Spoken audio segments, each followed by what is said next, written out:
মধ্যরাতে বনলতার আকস্মিক চিৎকারে বাড়িতে সবার ঘুম ভেঙে গেল।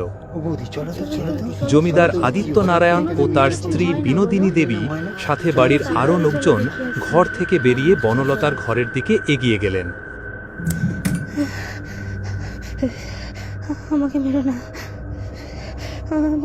বনলতা জমিদার বাবুর একমাত্র কন্যা।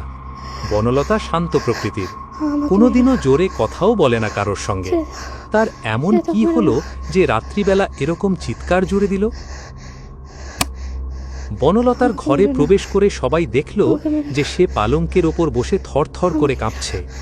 বিনোদিনী দেবী মেয়ের কাছে গিয়ে প্রশ্ন করলেন, লতা, কি হয়েছে মা? কি হয়েছে?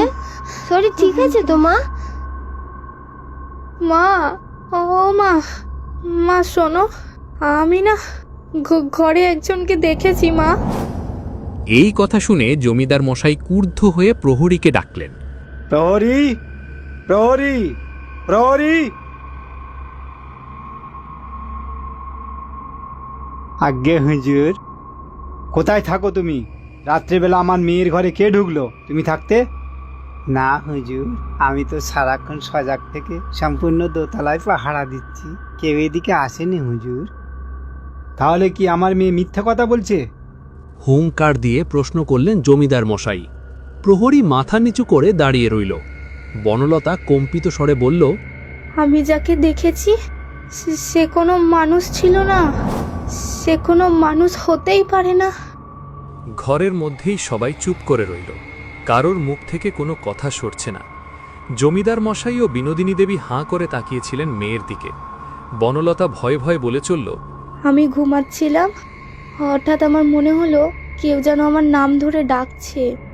সে ডাকটা না মা একদম অন্য রকমের, জানো মা, একদম অন্য রকমের ছিল। পুরুষ ও মহিলার মেশানো একটা কণ্ঠ। তার মনে যেন আমার জন্য কত রাগ জমা আছে। জমিদার মশাই সব শুনে বললেন, আমার মনে হয় তুই স্বপ্ন দেখছিস মা। না না বাবা, না, আমি সত্যি স্বপ্ন দেখিনি। আমি যা দেখেছি চোখের সামনে দেখেছি, সজ্ঞানে দেখেছি। প্রতিবাদ করল বনলতা। বিনোদিনী দেবী মেয়ের মাথায় হাত রেখে বললেন, না রে মা, ওরকম তোর মনে হচ্ছে, তুই নিশ্চয়ই ভুল দেখেছিস। ও বাবা গো,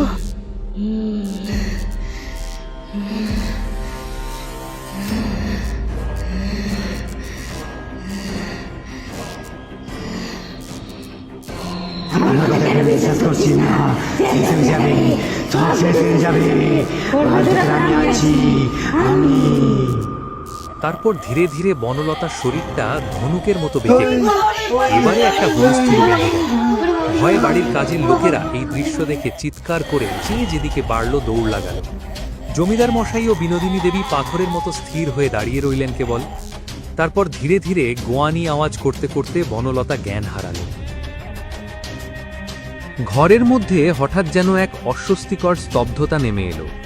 দরজার আড়াল থেকে মুখ ঠেকিয়ে যেসব বাড়ির দাসদাসী এতক্ষণ প্রায় দম বন্ধ করে এই কাণ্ড দেখছিল, তাদের মুখে তখনও একটা শব্দও ফুটছে না, যেন এই আতঙ্ক তাদের কণ্ঠ রোধ করে রেখেছে। পরিস্থিতি খানিক স্বাভাবিক হলে সকলে মিলে বনলতাকে বিছানায় শুইয়ে দিল।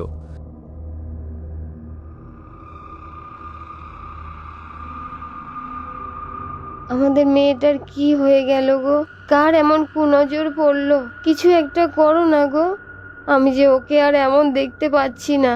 কাল বাদে পরশু অমাবস্যা, জানি না কি হতে চলেছে আমার মেয়েটার সঙ্গে। আমি কোনো ঝুঁকি নিতে চাই না, তোমাকে কিছু একটা করতেই হবে। তুমি চিন্তা করো না, আমি লোক পাঠিয়ে বাবাকে নিয়ে আসব। লতা খুব তাড়াতাড়ি ঠিক হয়ে যাবে। পরের দিন জমিদার বাড়িতে আগমন ঘটল অঘরী বাবার। লম্বা শীর্ণকায় মানুষ, গায়ের রং কয়লার মতো কালো, রক্তবর্ণ চোখ। কর্তামশাই, বলুন, কি করতে পারি আপনার জন্য? বলছি, কিন্তু তার আগে আপনাকে একটা কথা বলে রাখি। এই বিষয়টা আমার মেয়ের ব্যাপারে, কাজে বুঝতেই পারছেন আমরা এই বিষয়টা অত্যন্ত গোপন রাখতে চাইছি। আপনি সব কিছুতে নিশ্চিন্তে থাকুন, আমি কিছুই বলবো না। এবারে বলেন কি হয়েছে আপনার মেয়ের? জমিদার মশাই গতকাল রাতের সমস্ত ঘটনা খুলে বললেন অঘরী বাবাকে। সব শুনে তিনি বললেন, অমাবস্যা মানে আগামীকাল। ঠিক আছে, চলুন, আমি একবার সামনে থেকে দেখব আপনার মেয়েকে। অঘরী বাবাকে নিয়ে যাওয়া হলো বনলতার ঘরে। সেই ঘরে এখন কেবল বিনোদিনী দেবী মেয়ের মাথা কোলে নিয়ে বসে আছেন। অঘরী বাবা ঘরে প্রবেশ করতেই বনলতার শরীরটা থরথর করে কেঁপে উঠল। অঘরী বাবা নিজের ঘটি থেকে সামান্য জল নিয়ে বিড়বিড় করে একটা মন্ত্র পাঠ করল। তারপর হাতের মুঠোতে 3 বার ফুঁ দিয়ে সেই জল ছুড়ে দিল বনলতার নির্জীব শরীরের দিকে। সঙ্গে সঙ্গে বনলতা চোখ খুলে তাকালো। ওর চোখ সম্পূর্ণ সাদা। তারপর মুখটা উপরে তুলে হাসতে শুরু করল।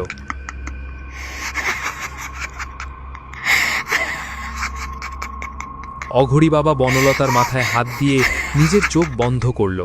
তার চেতনা যেন এই জগতের আলো থেকে নিজেকে গুটিয়ে নিয়ে ডুব দিল এক অদৃশ্য জগতে। অন্ধকার এক দৃশ্যপটে ভেসে উঠল কিছু টুকরো টুকরো দৃশ্য, আবছা কাটা কাটা দৃশ্য। অঘরী বাবার কপালে ভাঁজ পড়ল, যেন সে নিজের মনে ওইসব বিচ্ছিন্ন দৃশ্যগুলোকে একত্রিত করার প্রাণপণ চেষ্টা করছে। ওই এদিকে আয়, এদিকে আয়। এই তো আমি এখানে আছি, আয়, ধর আমাকে। ধর ধর আমাকে, ধর। এদিকে আমাকে ধর। নিরিবিলি এক শান্ত গ্রামের পরিবেশ। এক নির্জন আমবাগানের ছায়ায় খেলা করছে মেয়ের দল। তাদের মধ্যে রয়েছে বনলতা। সে প্রাণ খুলে হাসছে। কি অপূর্ব তার সেই মুখ! শান্ত, নিরীহ, ভদ্র স্বভাব দেখে যেন মুগ্ধ হতে হয়। কিন্তু হঠাৎ মনে হলো কেউ যেন দূর থেকে বনলতাকে দেখছে এক দৃষ্টে। ধর আমাকে। সেই অচেনা ব্যক্তি এ গাছের গুড়ি থেকে ও গাছের পেছনে গা ঢাকা দিতে দিতে ধীরে ধীরে এগিয়ে আসছে বনলতার দিকে। বনলতার সখীরা ওর চোখে কাপড় বেঁধে দিয়েছে। দুহাত সামনের দিকে বাড়িয়ে বনলতা ওর বন্ধুদের ধরার চেষ্টা করছে। এই করতে করতে একটু দলছুট হয়ে পড়ল সে। আর ঠিক তখনই বনলতা নিজের নাগালে পেল একজনকে। তার হাতটা ধরে উৎসাহের সঙ্গে বলে উঠল, এইবার ধরেছি, এবার কোথায় পালাবি তুই? পরক্ষণেই বনলতার মনে হল এই হাত কোনো পুরুষের। তৎক্ষণাৎ পিছিয়ে এলো বনলতা। চোখ থেকে কাপড়টা সরাতেই সে দেখল তার সামনে দাঁড়িয়ে রয়েছে এক অদ্ভুত দর্শন মূর্তি। কুচকুচে কালো, রোগাটে লোকটার মুখে খোঁচা খোঁচা দাড়ি। রক্তাভ চোখগুলো যেন আরেকটু হলেই কোটর থেকে বেরিয়ে আসবে। লোকটার বেশভূষা দেখে মনে হচ্ছে এই কোনো তান্ত্রিক হবে। বনলতা গম্ভীর স্বরে প্রশ্ন করল, আপনি আমাদের বাগানে কি করছেন? এই দিক দিয়েই যাচ্ছিলাম। খুব খিদে পেয়েছিল বলে ভিক্ষা করতে ঢুকে এলাম। হঠাৎ বাগানে তোমাদের খেলাধুলার শব্দ পেয়ে এখানে এসে তোমায় দেখে আমার চোখখানা আটকে গেল। চোখ আটকে গেল মানে কি? মানে নজর ফেরাতে পারলাম না তোমার দিক থেকে। কি অপূর্ব দেখতে তোমায় কিনা। আমি তোমায় বিয়ে করতে চাই। করবে আমায় বিয়ে? হবে আমার সাধন সঙ্গিনী। খুব সুখে রাখবো তোমায়। এই কথা বলার সাহসটা আপনার কি করে হলো? বেরিয়ে যান এখান থেকে। প্রেম প্রীতি কি আর কাপুরুষের দ্বারা হয়? চাঁদ তো সুন্দর বলেই আকাশ তাকে রোজ নিজের বুকে টেনে নেয়। পূর্ণিমার রাহাতে যেমন হয়, মনে হয় আকাশ আর চাঁদ একে অপরকে জড়িয়ে ধরে। আমার বাবা কে তুই জানিস? তান্ত্রিক আরও এগিয়ে গেল বনলতার দিকে। ওর হাতটা খপ করে ধরে ওকে কাছে টেনে নিয়ে বলল, মেয়ে দেখা হয়ে গেছে, বাপ দেখে কি করব? তান্ত্রিক কিছু বুঝে ওঠার আগেই বেতের মতো এক সপাটে চড় এসে পড়ল লোকটার গালে। তার পা দুটো টলে উঠল। 5 আঙুলের স্পষ্ট দাগ পড়ে গেল গালে। গাধার মতো চোখ মেলে খানিকক্ষণ সে তাকিয়ে রইল বনলতার দিকে। যেন তার সামনে কোনো মেয়ে নয়, দাঁড়িয়ে আছে আগুনের স্ফুলিঙ্গের এক জীবন্ত মূর্তি। বনলতা এবারে একটা ধাক্কা মেরে লোকটাকে সরিয়ে দিল। শয়তান, তোর এত বড় সাহস! এবারে তান্ত্রিক রাগে ফেটে পড়ল। ধক করে জ্বলে উঠল তার চোখের মণি দুটো। সে গর্জে উঠল, তুই আজ যা করলি এর মাসুল তোকে গুনতেই হবে। আমি তোকে শেষ করে দেব। পূর্ণিমার চাঁদ মনে করে তোকে আগলে রাখতে চেয়েছিলাম, কিন্তু এখন তোকে আমি গ্রাস করব। ঠিক যেমন অমাবস্যার রাতের অন্ধকার চাঁদকে গ্রাস করে। সেদিনের মতো লোকটা চলে গেল। অঘরী বাবা আস্তে আস্তে নিজের চোখ মেলে তাকিয়ে বনলতার মাথা থেকে নিজের হাত সরিয়ে নিল। অঘরী বাবা সমস্ত কথা খুলে বলল জমিদার ও তার পত্নীকে। জমিদার ক্রুদ্ধস্বরে বললেন, এখনই আমি প্রহরীদের বলছি ওই তান্ত্রিককে খোঁজার জন্য। এতে কোনো লাভ হবে না, আরও সময় নষ্ট হবে।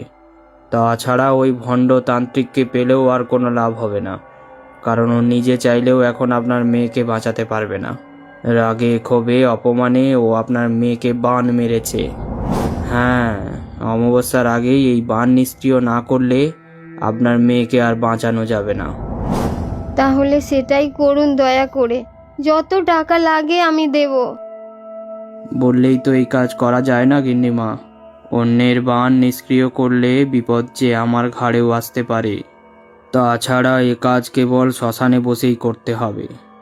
তারপর ঝুলি থেকে একটা লেবু বের করে অঘরী বাবা বনলতার হাতের মুঠোতে রেখে একটা কালো কাপড় দিয়ে ওর হাতটা বেঁধে দিয়ে বলল, এটা ওর হাতেই থাকবে। আপনারা কালকের আগে এই ঘরে ঢুকবেন না। কাল ঠিক রাত 11টার সময় এই লেবুটা আপনারা বের করে নেবেন। তারপর এই বাড়ির এক বিশ্বস্ত প্রহরীকে দিয়ে আমার কাছে পাঠাবেন। আমি ওই শ্মশানেই থাকব। পরের দিন সন্ধ্যা থেকেই বৃষ্টি নেমেছে। উত্তাল পরিবেশ দেখে মনে মনে আসন্ন বিপদের আন্দাজ করতে পারছিলেন জমিদার মশাই। আজই সেই দিন। আজ যদি বান নিষ্ক্রিয় না করা যায় তাহলে আর ভাবতে পারলেন না জমিদার আদিত্য নারায়ণ। মনে জোর রেখে এই লড়াইয়ের শেষ দেখে ছাড়বেন তিনি।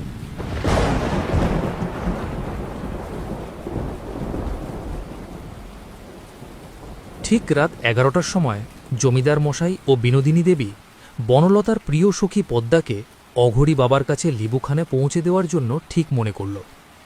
লেবুটা একেবারে কুচকুচে কালো রং ধারণ করেছে। একটা ছোট্ট পুটলির ভেতরে লেবুটা রেখে বিনোদিনী দেবী পদ্মার হাতে দিল। অঘরী বাবার নির্দেশ মতো খালি পায়ে বৃষ্টি মাথায় নিয়ে কোমরে আঁচল গুজে পদ্মা ওই লেবু নিয়ে বেরিয়ে পড়ল। কাছেই শ্মশান, সেই দিকেই সে ছুটে চলল। ঝড়ের গতি আরও বাড়তে লাগল। দানবের মতো আক্রমণ করছে বজ্রপাত, কিন্তু সব কিছু অগ্রাহ্য করে ছুটে চলল সে। তার ছোট দিদিমণির প্রাণ আজ তার হাতে। কোনো বাধাই তাকে আজ যেন থামাতে পারল না।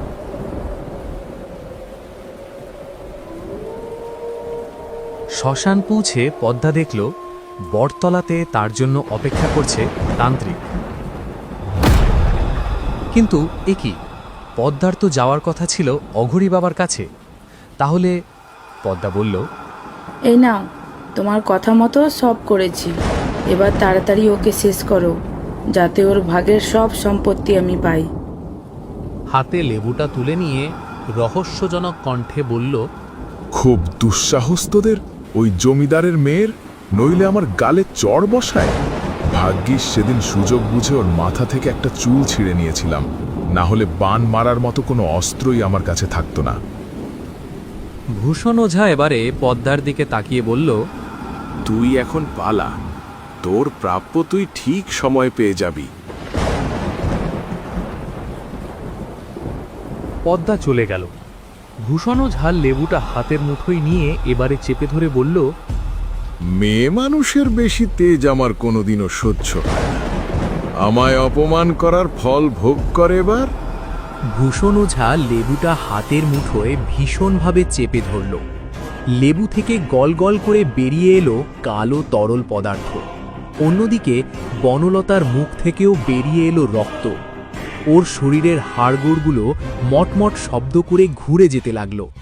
প্রচণ্ড যন্ত্রণায় বনলতা কাতরাতে কাতরাতে শেষ নিঃশ্বাস ত্যাগ করল। ঘড়িতে তখন ঠিক রাত 12টা।